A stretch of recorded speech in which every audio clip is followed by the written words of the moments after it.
اے پیغمبر یہ اللہ کی بڑی رحمت ہے کہ آپ ان لوگوں کے لیے بڑے نرم مزاج ہیں۔ اچھے لیڈر کی سب سے بہترین کوالٹی نرمی، ورنہ اگر تم تندخو اور سنگ دل ہوتے یہ سب تمہارے آس پاس سے چھٹ جاتے۔ ان کے قصور معاف کر دو، یہ جنگ احد میں جو غلطی ہو گئی نا ان سے، انہیں معاف کر دو، ان کے حق میں دعائیں مغفرت کرو۔ یہاں آپ کو بھی تو غصہ آئے گا نا، میں نے انہیں منع کیا تھا کہ یہاں سے ہلنا نہیں، اور یہ سب وہاں سے چلے آئے اور انہوں نے ہمیں اس مشکل میں ڈال دیا۔ آپ صلی اللہ علیہ وسلم نے اتنی بڑی غلطی کو معاف کر دیا۔ اور دین کے کام میں ان کو بھی شریک مشورہ رکھو۔ اچھے لیڈر کی کوالٹی اپنی ٹیم کو مشورے میں شریک رکھتا ہے۔ پھر جب تمہارا عزم کسی رائے پر مستحکم ہو جائے تو اللہ پہ بھروسہ کرو۔ اللہ کو وہ لوگ پسند ہیں جو اسی کے بھروسے پر کام کرتے ہیں۔ یہ جو نرمی ہے یہ اللہ کی بہت بڑی نعمت ہے جس انسان کو ملے طبعی طور پر۔ کچھ ہوتا ہے نا فطری طور پر نرم مزاج، سافٹ ہوتا، کچھ لوگوں کو اس کے لیے بڑی ایفرٹ لگانی پڑتی ہے، لیکن انسان کوشش کرتا رہے تو اللہ تعالیٰ عطا کر دیتا ہے۔ نبی صلی اللہ علیہ وسلم کی خاص خوبی یہ تھی کہ اللہ نے ان کو نرمی عطا کی تھی، اور نرمی گھرانوں کو فائدہ دیتی ہے۔ آپ فرماتے ہیں جس گھرانے کو نرمی عطا کی گئی تو وہ ان کے لیے فائدے کا باعث ہے، اور جن سے نرمی روک دی گئی وہ ان کے لیے نقصان کا باعث ہے۔ اسی طرح جب کوئی ٹیم ہوتی ہے، لوگ مل کے دین کا کام کرتے ہیں، جب آپس میں وہ ایک دوسرے کے لیے نرم مزاج ہوتے ہیں اور اچھی بنتی ہے ان کی، تو کام بہت جلدی آگے بڑھتا ہے۔ اور سختی اور اختلافات اور بدتمیزی اور بد اخلاقی اور دوسرے کی بات نہ سننا اور دوسرے کو ذلیل کرنا، اس سے برکتیں اٹھ جاتی ہیں۔ رسول اللہ صلی اللہ علیہ وسلم نے فرمایا نرمی جس چیز میں ہوتی ہے اس کو زینت بخشتی ہے، اور نرمی جس چیز سے نکال دی جاتی ہے اسے بدصورت بنا دیتی ہے۔ اگر ہم میں نرمی نہ ہو تو ہم جتنا مرضی میک اپ کیے ہوئے جیولری پہنے ہوئے کوئی حسن نہیں، اور اگر کسی کے پاس کچھ بھی نہ ہو، بالکل ایک غریب فقیر انسان ہو لیکن وہ ہنستا مسکراتا ہو، ادب احترام سے بات کرتا ہو، تو وہ دل میں زیادہ جگہ بنا لیتا ہے۔ تو اس لیے اللہ سے دعا کرنا چاہیے کہ اللہ ہم سب کو نرمی عطا کرے۔ اللہ تمہاری مدد پر ہو تو کوئی طاقت تم پر غالب آنے والی نہیں، اور وہ تمہیں چھوڑ دے تو اس کے بعد کون ہے جو تمہاری مدد کر سکتا ہو؟ بس جو سچے مومن ہیں انہیں اللہ ہی پر بھروسہ رکھنا چاہیے۔ کسی نبی کا یہ کام نہیں ہو سکتا کہ وہ خیانت کر جائے، اور جو کوئی خیانت کرے گا اپنی خیانت سمیت قیامت کے روز حاضر ہو جائے گا، پھر ہر شخص کو اس کی کمائی کا پورا پورا بدلہ مل جائے گا، اور کسی پر کچھ ظلم نہ ہوگا۔ بھلا یہ کیسے ہو سکتا ہے کہ جو شخص ہمیشہ اللہ کی رضا پہ چلنے والا ہو وہ اس شخص کے سے کام کرے جو اللہ کے غضب میں گھر گیا ہو، اور جس کا آخری ٹھکانہ جہنم ہو جو بدترین ٹھکانہ ہے۔ اللہ کے نزدیک دونوں قسم کے آدمیوں میں بدرجہ فرق ہے، اور اللہ سب کے اعمال پر نظر رکھتا ہے۔ در حقیقت اہل ایمان پر تو اللہ نے بہت بڑا احسان کیا کہ ان کے درمیان خود انہی میں سے ایک ایسا پیغمبر اٹھایا جو اس کی آیات انہیں سناتا ہے، ان کی زندگیوں کو سنوارتا ہے، ان کو کتاب اور حکمت کی تعلیم دیتا ہے، حالانکہ اس سے پہلے یہی لوگ سری گمراہیوں میں پڑے ہوئے تھے۔ اور تمہارا یہ کیا حال ہے کہ جب تم پر مصیبت آ پڑی تو تم کہنے لگے یہ کہاں سے آئی، حالانکہ جنگ بدر میں اس سے دگنی مصیبت تمہارے ہاتھوں دوسروں پہ پڑ چکی۔ اے نبی ان سے کہیے یہ مصیبت تمہاری اپنی لائی ہوئی ہے، یہ مصیبت تمہاری اپنی لائی ہوئی ہے، اللہ ہر چیز پر قادر ہے۔ جب بھی کوئی مصیبت آئے نا تو اپنی غلطیوں کو ہمیں سوچنا چاہیے، بیک ٹریک کرے، کیا کیا تھا میں نے، کون سا قصور، کون سا گناہ کیا تھا، اللہ تو مجھے دکھا دے، اور اس سے توبہ کر لے۔ اللہ ہر چیز پر قادر ہے، یعنی وہ تو تمہیں کامیاب کرا ہی سکتا تھا، لیکن تمہاری غلطیوں کی وجہ سے تمہیں ناکامی ہوئی۔ جو نقصان لڑائی کے دن تمہیں پہنچا وہ اللہ کے اذن سے تھا، اور اس لیے تھا کہ اللہ دیکھ لے کہ تم میں سے کون مومن ہے اور کون منافق۔ وہ منافق کہ جب ان سے کہا گیا آؤ اللہ کی راہ میں جنگ کرو یا کم از کم اپنے شہر کا دفاع کرو، تو کہنے لگے اگر ہمیں علم ہوتا کہ آج جنگ ہوگی تو ہم ضرور تمہارے ساتھ چلتے۔ یہ بات جب وہ کہہ رہے تھے اس وقت وہ ایمان کی بنسبت کفر سے زیادہ قریب تھے۔ وہ اپنی زبانوں سے وہ باتیں کہتے ہیں جو ان کے دلوں میں نہیں ہوتی، اور جو کچھ وہ دلوں میں چھپاتے ہیں اللہ اسے خوب جانتا ہے۔ یہ وہی لوگ ہیں جو خود تو بیٹھے رہے، اور ان کے جو بھائی بند لڑنے گئے اور مارے گئے ان کے متعلق انہوں نے کہہ دیا اگر وہ ہماری بات مان لیتے تو نہ مارے جاتے۔ ان سے کہو اگر تم اپنے اس قول میں سچے ہو تو جب خود تمہاری موت آئے گی اسے ٹال کے دکھانا۔ جو لوگ اللہ کی راہ میں قتل ہوئے انہیں مردہ نہ سمجھو، در حقیقت وہ زندہ ہیں، اپنے رب کے پاس رزق پا رہے ہیں۔ جو کچھ اللہ نے اپنے فضل سے انہیں دیا اس پر خوش و خرم ہیں، مطمئن ہیں کہ جو اہل ایمان ان کے پیچھے دنیا میں رہ گئے ہیں اور ابھی وہاں نہیں پہنچے ان کے لیے بھی کسی خوف اور رنج کا موقع نہیں۔ وہ اللہ کے انعام اور اس کے فضل پر شاداں و فرحاں ہیں۔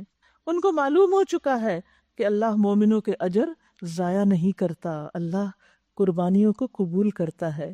اور شہیدوں کی جو زندگی ہے، اور خصوصاً جنگ احد میں جو شہید ہوئے تھے، ان کو اللہ سبحانہ وتعالیٰ نے جو اعزاز و اکرام دیا تھا، تو ان سے جب پوچھا کہ تم کیا چاہتے ہو، تو انہوں نے کہا کہ ہم واپس جانا چاہتے ہیں، پھر اسی طرح شہید ہو کے آنا چاہتے ہیں۔ کہا یہ تو ممکن نہیں کہ ایسا ہو سکے، کچھ اور تو کہا ہمارے پیچھے والوں کو بتا دیجئے، ہم جس حال میں، ہم بہت اچھے حال میں، ان کو کیوں بتا دیجیے تاکہ وہ اس راستے کو نہ چھوڑیں۔ کیونکہ جب ہم دنیا میں رہتے ہیں نا اور آخرت کو بھول جاتے ہیں اور آخرت کے انعامات کو بھول جاتے ہیں تو ہمارے ارادوں میں کمزوری آنے لگتی ہے۔ تو ایسی خوشخبریاں انسان کو حق کے راستے پر قربانیوں سے ڈراتی نہیں۔ جن لوگوں نے زخم کھانے کے بعد بھی اللہ اور رسول کی پکار پہ لبیک کہا، یاد رکھیے جنگ احد کے بعد ہوا یہ کہ جب مشرکین کچھ دور گئے تو انہیں خیال آیا کہ ہم کیوں یہاں سے نکل آئے، ایسے ہی سب کچھ ختم کیے بغیر، بڑا اچھا موقع تھا مسلمانوں کو ختم کر دیتے، چلو واپس چلتے ہیں۔ ادھر سے اللہ کے رسول صلی اللہ علیہ وسلم کو یہ خبر ملی کہ ان کا کچھ ارادہ، تو آپ نے مسلمانوں کو کہا کہ چلیں ہم ان کا پیچھا کرتے ہیں۔ آپ نے جب پکارا تو 70 لوگ جو زخمی تھے، تکلیف میں تھے، غم کے مارے تھے، اٹھ کے ساتھ جانے کو تیار ہو گئے، اور پھر کچھ دور گئے ہمراہ الاسد تک، اور وہاں پر ایک تجارتی قافلہ تھا، وہاں سے خرید و فروخت بھی کی، اور جب مشرکین کو پتا چلا کہ مسلمان ہمارے پیچھے آ رہے ہیں، وہ ڈر کے وہ واپس مکہ چلے گئے۔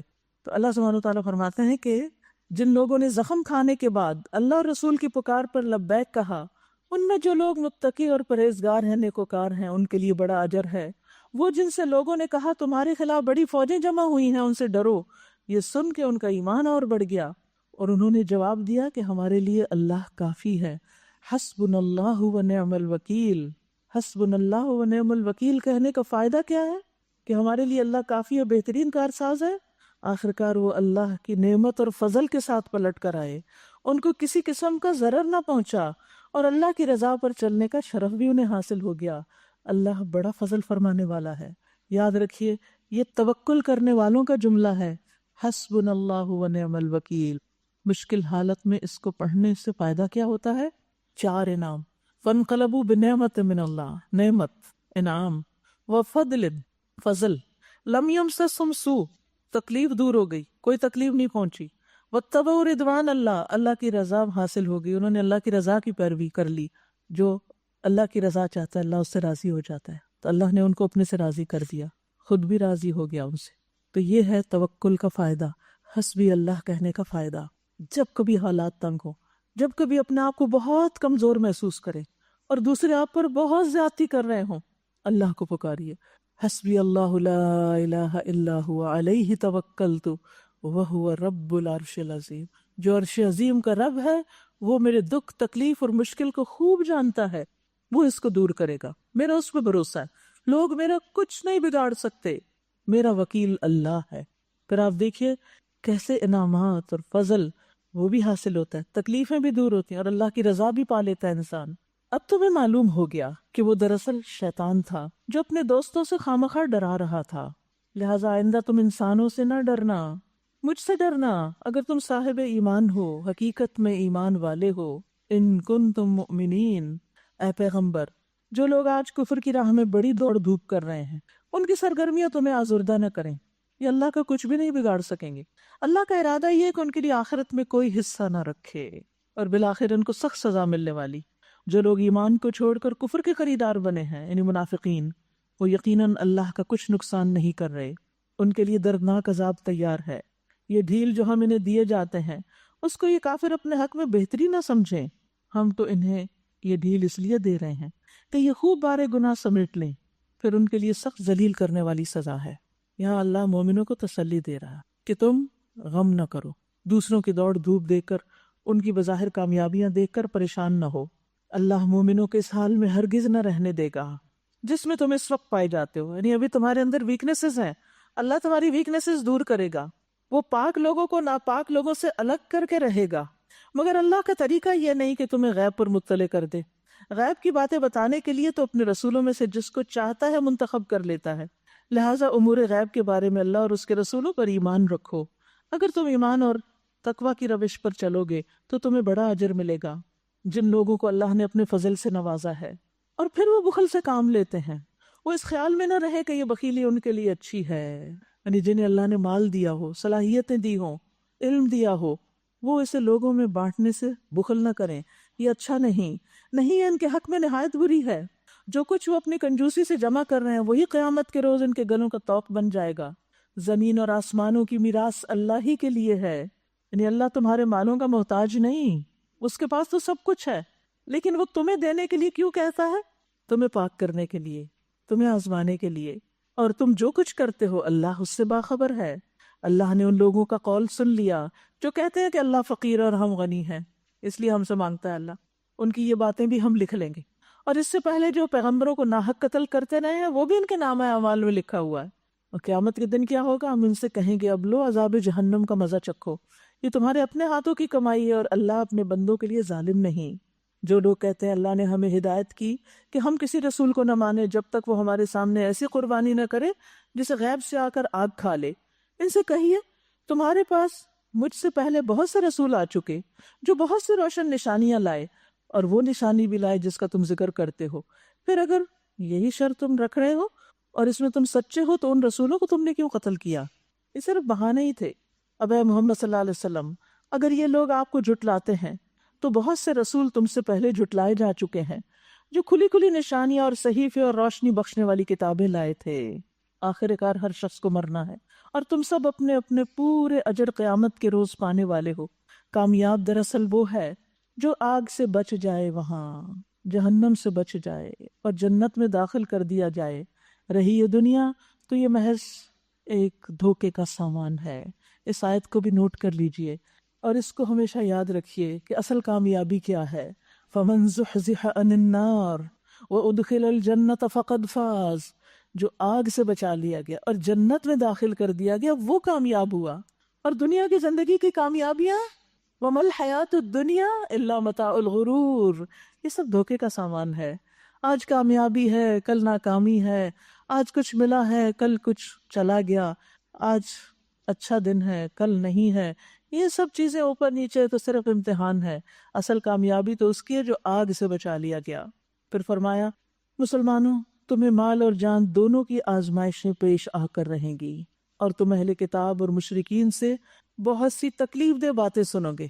تو گویا دوسرے لفظوں میں تکلیفوں کے لیے تیار کر دیا گیا کہ اس راستے میں تکلیفیں آئیں گی، برداشت کے لیے تیار رہو اور اللہ کی ملاقات کی تیاری بھی کرو۔ اگر ان سب حالات میں تم صبر اور تقوی سے کام لوگے تو یہ بڑے حوصلے کا کام ہے۔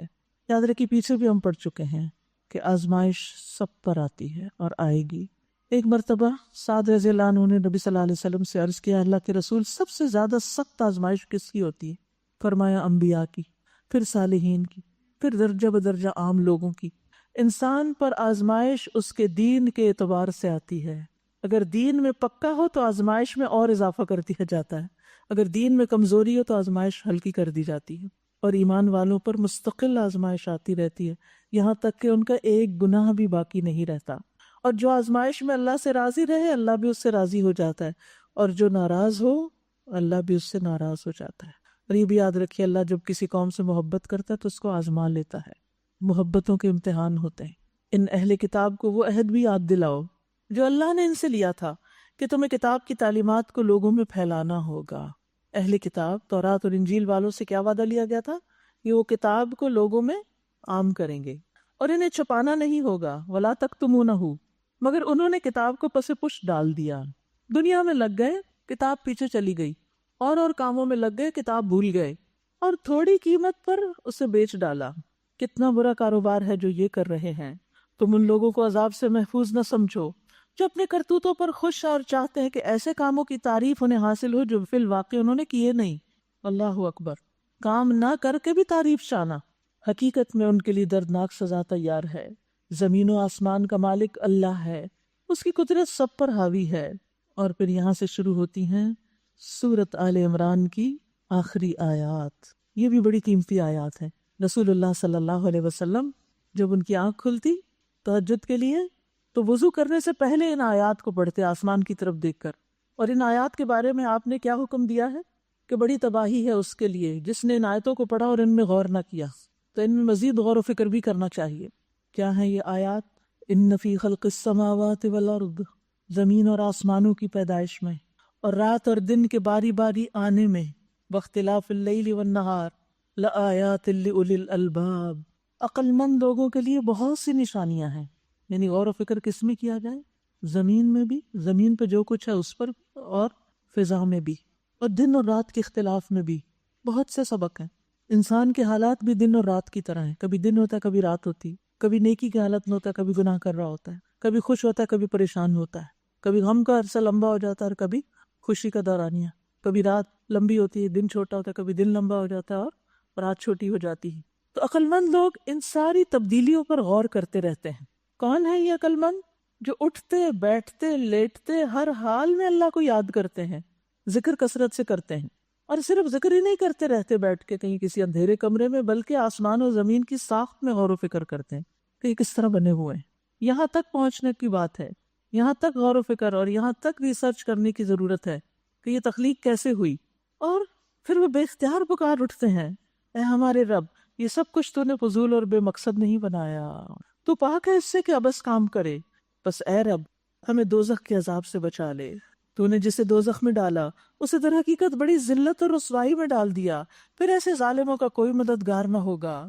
ربنا، اے ہمارے رب، اننا سمعنا منادیا ینادی للایمان ان آمنوا بربکم فآمنا ربنا فاغفر لنا ذنوبنا وکفر عنا سیئاتنا وتوفنا مع الابرار.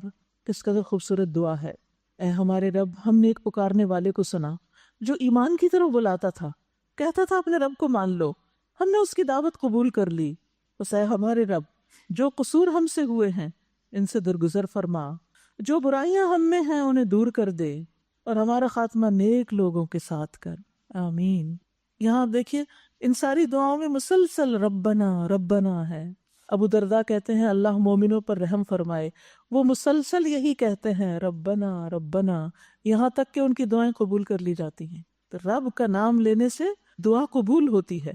ابو ہریرہ کہتے ہیں میں نے نبی صلی اللہ علیہ وسلم کو فرماتے ہوئے سنا، ایک بندے نے گناہ کیے اور کہا ربی اذنبت فاغفر لی، اے میرے رب میں نے گناہ کر لیا مجھے بخش دے. اس کے رب نے فرمایا کیا میرا بندہ جانتا ہے کہ اس کا کوئی رب ہے جو گناہ معاف کرتا ہے اور گناہوں پہ پکڑتا بھی ہے؟ میں نے اپنے بندے کو بخش دیا. تو جب ہم کہتے ہیں یا رب، اے میرے رب، ربنا ربی، تو ایسے پکارنا رب کو بہت پسند ہے. ہم دراصل کیا کہہ رہے ہوتے ہیں؟ تو میرا خالق ہے، تو میرا مالک ہے، تو مجھے رزق دیتا ہے، تو ہی میرے لیے سب کچھ، اور میں خطا کار ہوں، اور تو معاف بھی کر سکتا ہے، واسع المغفرہ ہے، سارے اختیارات تیرے ہیں، تو مجھے معاف کر دے. تو اللہ تعالیٰ ایسے بندے کو معاف فرما دیتا ہے. پھر بندہ رکا رہا جتنا اللہ نے چاہا، پھر اس نے گناہ کیا اور عرض کیا میرے رب میں نے دوبارہ گناہ کر لیا، اسے بھی بخش دے. اللہ تعالیٰ فرماتی کیا میرا بندہ جانتا ہے اس کا کوئی رب ہے جو گناہ معاف کرتا ہے اور اس پہ پکڑتا بھی ہے؟ میں نے اپنے بندے کو بخش دیا. پھر وہ بندہ رکا رہتا ہے، پھر گناہ کر بیٹھتا ہے، پھر وہ یہی کہتا ہے، پھر اللہ تعالیٰ اس کو بخشتا ہے. یعنی جتنی بار بھی بندہ گناہ کر بیٹھتا ہے اور شرمندہ ہوتا ہے اور رب کی طرف پلٹتا ہے، رب اسے معاف کر دیتا ہے. اس لیے کبھی بھی رب سے مایوس نہیں ہونا چاہیے، معافی مانگتے ہی رہنا چاہیے. اور پھر خاص طور پر یہاں نیک لوگوں کے ساتھ بہت کرنا، کیونکہ انسان جن سے محبت کرتا ہے انہی کے ساتھ ہوگا. یاد رکھیے کہ انسان جس کی کمپنی میں ہوتا ہے، جن لوگوں کے ساتھ اٹھتا بیٹھتا ہے، جن کے ساتھ زندگی گزارتا ہے، پھر موت بھی انہی کے بیچ میں آتی ہے. پھر وہی مرتے وقت اس کے پاس ہوتے ہیں، وہ کلمہ پڑھ رہے ہو تو وہ بھی پڑھنے لگتا ہے، پھر وہ اس کا سنت کے مطابق کفن دفن بھی کرتے ہیں، پھر جنازہ پڑھ کے دفناتے ہیں، بعد میں بھی دعائیں کرتے ہیں، پھر نیک لوگوں کے ساتھ دفن کرتے ہیں اچھے قبرستان میں. پہلے اسلاف تو یہ دعا کرتے تھے یا اللہ میری قبر فلاں کے ساتھ ہو، فلاں کے ساتھ ہو، یعنی جب تک قبر میں ہو وہاں بھی اچھا ساتھ ہو. تو یہ وہی دعائیں ایسی کر سکتا ہے نا جو دنیا میں نیک لوگوں کا ساتھ چاہتا ہے، نیک لوگوں سے محبت کرتا ہے. پھر موت بھی اس کا دل ہوتا ہے کہ انہی کے بیچ میں آئے اور پھر اٹھایا بھی انہی کے بیچ میں جائے، اور قیامت کے دن بھی انہی کے ساتھ ہو، پھر جنتوں میں بھی انہی کے ساتھ ہو. تو ہم سب کو اپنی محبتوں کو پرکھنا چاہیے. اے ہمارے رب، جو وعدے تو نے اپنے رسولوں کے ذریعے کیے ان کو ہمارے ساتھ پورا کر، اور قیامت کے دن ہمیں رسوائی میں نہ ڈال، بے شک تو اپنے وعدے کے خلاف کرنے والا نہیں ہے. جواب میں ان کے رب نے فرمایا میں تم میں سے کسی کا عمل ضائع کرنے والا نہیں ہوں، خواہ مرد ہو یا عورت، تم سب ایک دوسرے کے ہم جنس ہو. لہٰذا جن لوگوں نے میری خاطر اپنے وطن چھوڑے، جو میری راہ میں اپنے گھروں سے نکالے گئے اور ستائے گئے اور میرے لیے لڑے اور مارے گئے، ان کے سب قصور میں معاف کر دوں گا، اور انہیں ایسے باغوں میں داخل کروں گا جن کے نیچے نہریں بہتی ہوں گی. یہ ان کی جزا ہے اللہ کے ہاں، اور بہترین جزا اللہ ہی کے پاس ہے۔ اے نبی، دنیا کے ملکوں میں اللہ کے نافرمان لوگوں کی چلت پھرت تمہیں کسی دھوکے میں نہ ڈالے، کیونکہ دنیا کی حقیقت کیا ہے؟ یہ محض چند روزہ زندگی کا تھوڑا سا لطف ہے۔ حدیث میں آتا ہے ابن آدم کا کھانا دنیا کے لیے مثال بنا دیا گیا، اگرچہ وہ کتنا ہی ذائقے دار اور مزیدار کیوں نہ بنا لے، یہ دیکھو اس کا انجام کیا ہوتا ہے۔ یہی دنیا کتنی بھی خوشگوار کیوں نہ ہو، اس کا انجام یہی ہے، آخر میں کچھ نہیں۔ کامیاب وہ ہے جو آخرت کے لیے کوشش کرتا ہے۔ فرمایا یہ چند روزہ زندگی کا تھوڑا سا لطف، کھانا کتنی دیر زبان پہ رہتا ہے اور کتنی دیر ہضم ہونے میں مشکل کرتا ہے، اور پھر اس ویسٹ کو نکلنے میں انسان ایک ناگوار صورتحال سے گزرتا ہے۔ پھر یہ سب جہنم میں جائیں گے جو بدترین جائے قرار ہے۔ برعکس اس کے جو لوگ اپنے رب سے ڈرتے ہوئے زندگی بسر کرتے ہیں، ان کے لیے ایسے باغ ہیں جن کے نیچے نہریں بہتی ہیں، ان باغوں میں ہمیشہ رہیں گے۔ اللہ کی طرف سے یہ سامان ضیافت ہے، مہمانی ہے ان کے لیے، اور جو کچھ اللہ کے پاس ہے نیک لوگوں کے لیے وہی سب سے بہتر ہے۔ اہل کتاب میں بھی کچھ ایسے لوگ ہیں جو اللہ کو مانتے ہیں، اس کتاب پر ایمان لاتے ہیں جو تمہاری طرف بھیجی گئی، اور اس کتاب پر بھی ایمان رکھتے ہیں جو اس سے پہلے خود ان کی طرف بھیجی گئی تھی۔ اللہ کے آگے جھکے ہوئے ہیں اور اللہ کی آیات کو تھوڑی سی قیمت پر بیچ نہیں دیتے۔ ان کا اجر ان کے رب کے پاس ہے، اور اللہ حساب چکانے میں دیر نہیں لگاتا۔ یا ایھا الذین آمنوا اصبروا وصابروا ورابطوا واتقوا اللہ لعلکم تفلحون۔ اے لوگو جو ایمان لائے ہو، صبر سے کام لو، باطل پرستوں کے مقابلے میں پامردی دکھاؤ، حق کی خدمت کے لیے کمر بستہ رہو، اللہ کا تقوی اختیار کرو، امید ہے کہ فلاح پاؤ گے۔ سورۃ النساء، بسم اللہ الرحمن الرحیم۔ شروع کرتی ہوں اللہ کے نام سے جو بے انتہا مہربان نہایت رحم فرمانے والا ہے۔ اے لوگو اپنے رب سے ڈرو، تقوی اختیار کرو، جس نے تمہیں ایک جان سے پیدا کیا، آدم علیہ السلام سے، اور اسی جان سے اس کا جوڑا بنایا، حوا کو پیدا کر کے، اور ان دونوں سے بہت سے مرد اور عورتیں دنیا میں پھیلا دیا۔ آج دیکھیے آبادی کا سیلاب، سب آدم کی اولاد۔ اس اللہ سے ڈرو جس کا واسطہ دے کر تم ایک دوسرے سے اپنے حق مانگتے ہو، اور رشتہ و قرابت کے تعلقات بگاڑنے سے پرہیز کرو۔ یقین جانو اللہ تم پہ نگرانی کر رہا ہے۔ تو لازم کیا ہے؟ خوشگوار زندگی گزارنے کے لیے اللہ کا تقوی۔ اللہ کا تقوی ہر نیک کام کی بنیاد ہے۔ پھر فرمایا یتیموں کے مال ان کو واپس دو۔ اصل میں جنگ احد کے بعد بہت سے بچے یتیم ہو گئے تھے، تو ان کے بارے میں پھر احکامات اس صورت میں آتے ہیں۔ یتیموں کے مال ان کو واپس دو، اچھے مال کو برے مال سے نہ بدل لو، اور ان کے مال اپنے مال کے ساتھ ملا کر کھا نہ جاؤ، یہ بہت بڑا گناہ ہے۔ یعنی یتیم کا حق نہ مارو، کیونکہ جو یتیم کا حق مارتا ہے وہ اپنے پیٹ میں آگ بھرتا ہے۔ اور اگر تم یتیموں کے ساتھ بے انصافی کرنے سے ڈرتے ہو تو جو عورتیں تمہیں پسند آئیں ان میں سے 2 3 4 سے نکاح کر لو، کیونکہ دور جاہلیت میں کوئی قید نہیں تھی، 10 بیویاں بھی رکھتے تھے لوگ، اس سے بھی زیادہ، تو اسلام نے آ کے اس کو 4 تک لمٹ کیا۔ لیکن اگر تمہیں اندیشہ ہو کہ عدل نہیں کر سکتے تو پھر ایک ہی بیوی کرو، یا پھر ان عورتوں کو زوجیت میں لاؤ جو تمہارے قبضے میں آئی ہیں۔ بے انصافی سے بچنے کے لیے یہی قرین ثواب ہے، یہی درست راستہ ہے۔ یعنی انسان کو عدل سے کام لینے کی تاکید کی گئی ہے۔ جہاں تک ایک سے زیادہ شادی کی اجازت ہے تو وہ ایک رخصت ہے، کوئی حکم نہیں کہ تم لازماً ایسا ہی کرو۔ لیکن اگر تم ایک سے زیادہ نکاح کرتے ہو تو پھر عدل، ورنہ سخت پوچھ ہوگی۔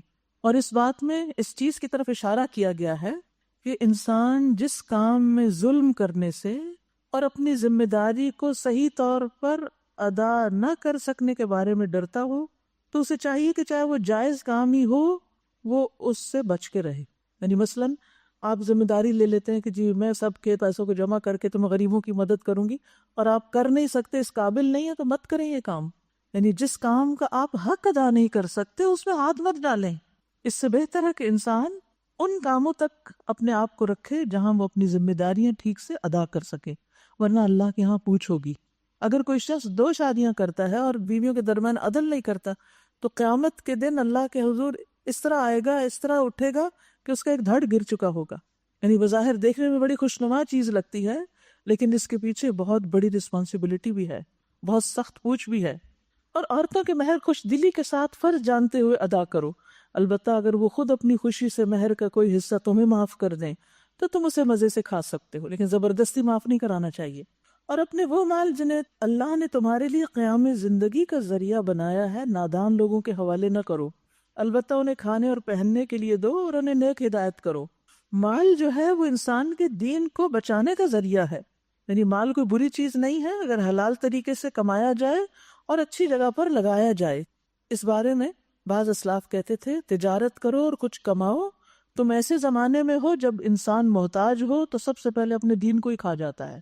نیک آدمی کے لیے مال اچھی چیز ہے کیونکہ وہ اسے صحیح جگہ استعمال کرتا ہے تو لوگوں کا بھی فائدہ ہوتا ہے، خود اس کا اپنا فائدہ بھی، اور وہ مال اس کے لیے صدقہ جاریہ بن جاتا ہے۔ اور یاد رکھیے دینے والا ہاتھ لینے والے سے بہتر ہوتا ہے، تو اس لیے اگر آپ کے پاس ہوگا اور آپ دے رہے ہیں تو آپ زیادہ اچھے ہیں، اجر بھی کما رہے ہیں، لوگوں کی دعائیں بھی لے رہے ہیں، اور مانگنے کی بجائے محنت کرنے کی طرف متوجہ کیا گیا۔ حدیث میں آتا ہے کہ تم میں سے کوئی بھی اگر ضرورت مند ہو تو اپنی رسی لے آئے، لکڑیوں کا گٹھا باندھ کے پیٹھ پہ رکھے، اسے بیچے، اس طرح اللہ اس کی عزت کو محفوظ رکھے گا۔ یہ اس سے اچھا ہے کہ وہ لوگوں سے سوال کرتا پھرے پھر لوگ اسے دیں یا نہ دیں۔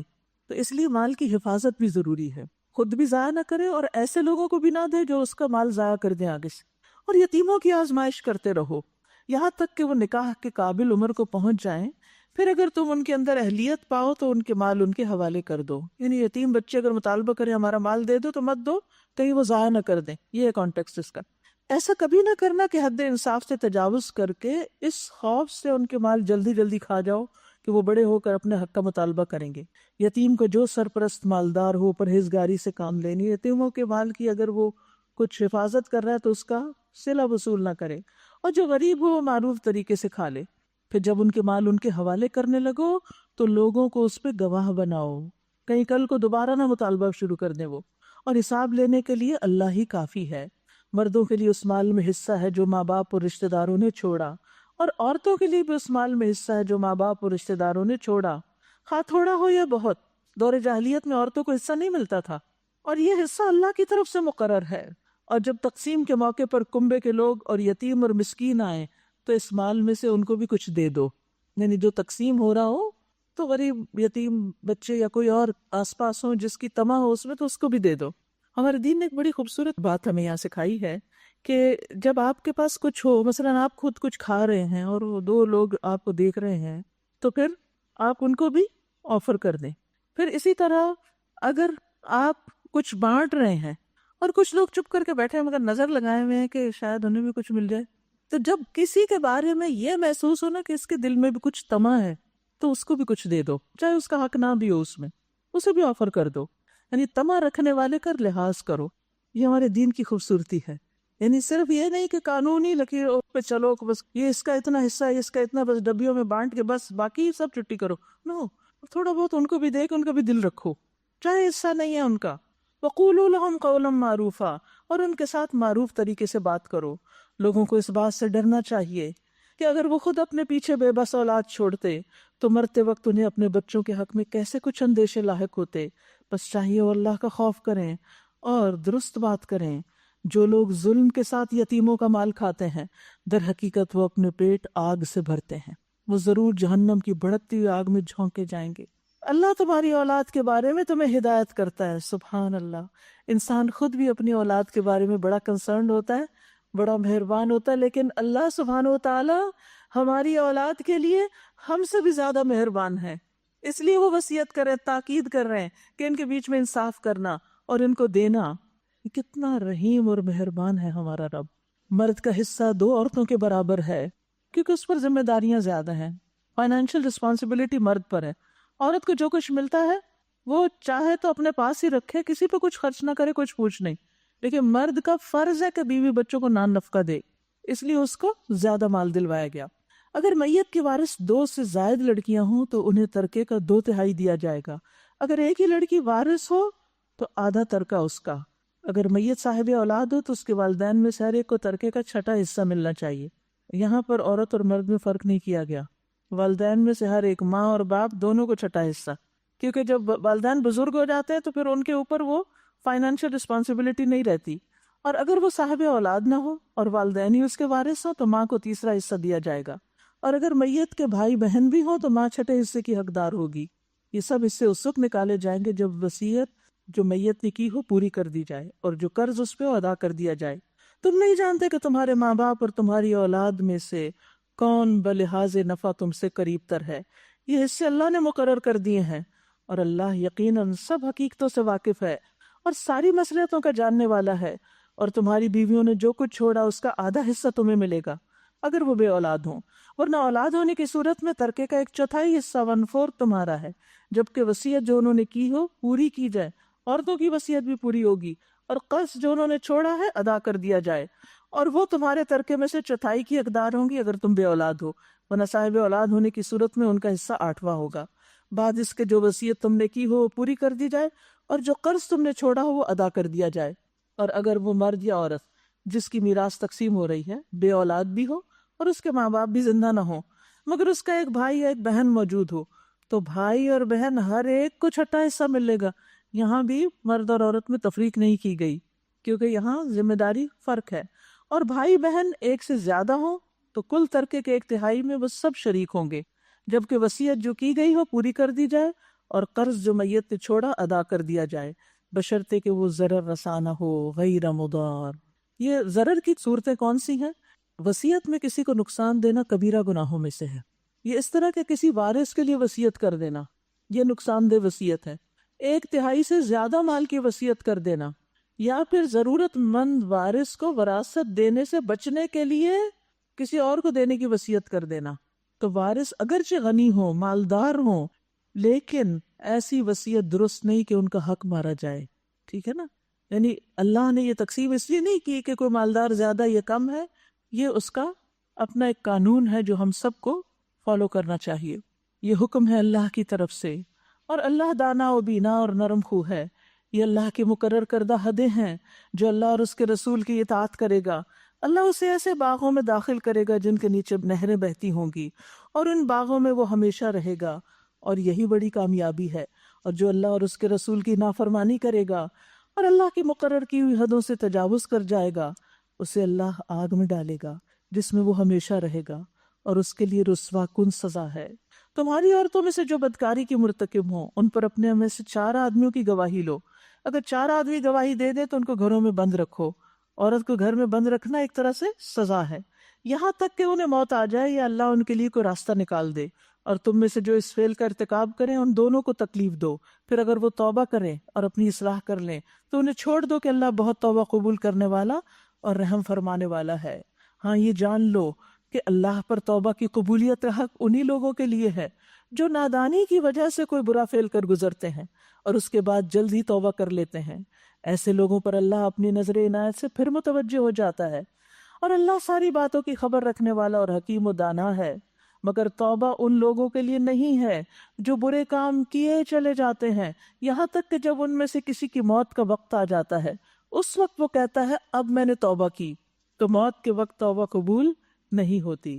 اور اسی طرح توبہ ان کے لیے بھی نہیں جو مرتے دم تک کافر ہی رہیں۔ ایسے لوگوں کے لیے تو ہم نے دردناک سزا تیار کر رکھی ہے۔ اے لوگو جو ایمان لائے ہو، تمہارے لیے یہ حلال نہیں کہ زبردستی عورتوں کے وارث بن بیٹھو، اور نہ یہ حلال ہے کہ انہیں تنگ کر کے اس مہر کا کچھ حصہ اڑا لینے کی کوشش کرو جو تم انہیں دے چکے ہو۔ ہاں اگر وہ کسی سری بد چلنی کی مرتکب ہو تو پھر اور بات ہے، ان کے ساتھ بھلے طریقے سے زندگی بسر کرو۔ وعاشروہن بالمعروف، یہ اصل میں حکم تو شوہروں کے لیے ہے، لیکن جو بھی عورتوں کا ذمہ دار ہو ان سب کے لیے حکم ہے کہ بیٹیاں ہوں بہنیں ہوں ان سے بھلے طریقے سے پیش آؤ۔ اور شوہر کے لیے کیا حکم ہے کہ مہر اور خرچہ پورا دو، بلا وجہ اس سے موڈ آف کر کے مت رہو، بات بات پہ ناراض نہ ہو، باتوں میں اپنائیت اور پیار ہو، سختی اور تند خوئی نہ ہو، اور اپنی بیوی کے علاوہ کسی اور عورت کی طرف دھیان نہ ہو۔ یہ بھی عاشروہن بالمعروف میں ہے۔ فَإِن كَرِهْتُمُوهُنَّ، پھر اگر تم انہیں ناپسند کرتے ہو، فَعَسَىٰ أَن تَكْرَهُوا شَيْئًا، تو ہو سکتا ہے ایک چیز تم ناپسند کرو، وَيَجْعَلَ اللَّهُ فِيهِ خَيْرًا كَثِيرًا، اور اللہ اسی میں بہت سی خیر رکھ دے۔ یعنی یہ بندے کا اپنے نفس پر جبر ہوگا، صبر ہوگا کہ وہ اس عورت کا نان نفقہ اٹھائے جسے وہ پسند ہی نہیں کرتا۔ یہاں بھی اچھے اخلاق کو اپنانے کی ضرورت ہے۔ ہو سکتا ہے کبھی یہ ناپسندیدگی ختم بھی ہو جائے، محبت لوٹ آئے، کیونکہ ان تعلقات میں بھی اونچ نیچ ہوتی رہتی ہے، کبھی بڑے اچھے دن ہوتے ہیں اور کبھی موڈ آف رہتا ہے، اور یہ بھی ہو سکتا ہے کہ اللہ تمہیں اس سے اچھی نیک اولاد دے۔ اس لیے چھوٹی چھوٹی باتوں پر بیویوں سے ناراض مت ہو۔ اگر تم ایک بیوی کی جگہ دوسری بیوی لے آنے کا ارادہ ہی کر لو، کہ نہیں اس سے گزارا، اب دوسری شادی کرنی ہے، تو خواہ تم نے اسے ڈھیر سا مال ہی کیوں نہ دیا ہو، یعنی پہلی بیوی کو، تو اس میں سے کچھ بھی واپس نہ لینا. کیا تم اسے بہتان لگا کر اور سری ظلم کر کے واپس لوگے؟ آخر تم مجھ سے کس طرح لوگے جبکہ تم ایک دوسرے سے لطف اندوز ہو چکے ہو اور وہ تم سے پختہ عہد لے چکی ہوں. جی، حق کے مہر واپس لینے کے لیے بہتان لگانا بہت بڑا جرم ہے، اور جن عورتوں سے تمہارے باپ نکاح کر چکے ہوں ان سے نکاح ہرگز نہ کرو، مگر جو پہلے ہو چکا سو ہو چکا. در حقیقت یہ ایک بے حیائی کا فعل ہے، ناپسندیدہ ہے اور برا چلن ہے. یعنی باپ کی بیوی چاہے متعلقہ و بیوہ، اس سے شادی نہیں ہو سکتی. حرمت علیکم امہاتکم وبناتکم واخواتکم واماتکم وخالاتکم، تم پہ حرام کی گئی تمہاری مائیں، بیٹیاں، بہنیں، پھپھیاں، خالائیں، بھتیجیاں، بھانجیاں، اور تمہاری وہ مائیں جنہوں نے تمہیں دودھ پلایا ہو، یعنی ان سے شادی نہیں ہو سکتی، اور تمہاری دودھ شریک بہنیں، تمہاری بیویوں کی مائیں، ساس، تمہاری بیویوں کی لڑکیاں پچھلے شوہر سے جنہوں نے تمہاری گودوں میں پرورش پائی، ان بیویوں کی لڑکیاں جن سے تمہارا ازدواجی تعلق ہو چکا ہو، ورنہ اگر صرف خالی نکاح ہی ہوا ہو اور طلاق ہو جائے تو اس کی بیٹی سے شادی ہو سکتی ہے، اور اگر ازدواجی تعلق نہیں ہوا تو انہیں چھوڑ کے ان کی لڑکیوں سے نکاح کر لینے میں تم پر کوئی مواخذہ نہیں. وحلائل ابنائکم، اور تمہارے بیٹوں کی بیویاں، بہویں جو تمہاری صلب سے ہوں، حقیقی بیٹے. اور یہ بھی تم پہ حرام کیا گیا ہے کہ ایک نکاح میں دو بہنوں کو جمع کرو، یعنی ایک مرد اکٹھے ایک وقت میں دو بہنوں سے شادی نہیں کر سکتا، مگر جو پہلے ہو گیا یعنی دور جاہلیت میں سو ہو چکا. اللہ بخشنے والا اور رحم کرنے والا ہے. کیوں؟ اس لیے کہ اس میں قطع رحمی ہوتی ہے، اور قطع رحمی کی حرمت ہے، کیونکہ یہ سوکن کا رشتہ جو ہے یہ تکلیف دہ رشتہ ہے نا، تو اس میں انسان پھر دوسرے کا حق ادا نہیں کر سکتا، اس لیے اس سے بچنا ضروری ہے. ان اللہ کان غفور الرحیم، بے شک اللہ تعالیٰ غفور الرحیم ہے، پچھلے قصور معاف کر دے گا اگر تم آئندہ کے لیے اپنی اصلاح کر لو. وآخر دعوانا ان الحمد للہ رب العالمین. سبحانک اللہم وبحمدک اشہد ان لا الہ الا انت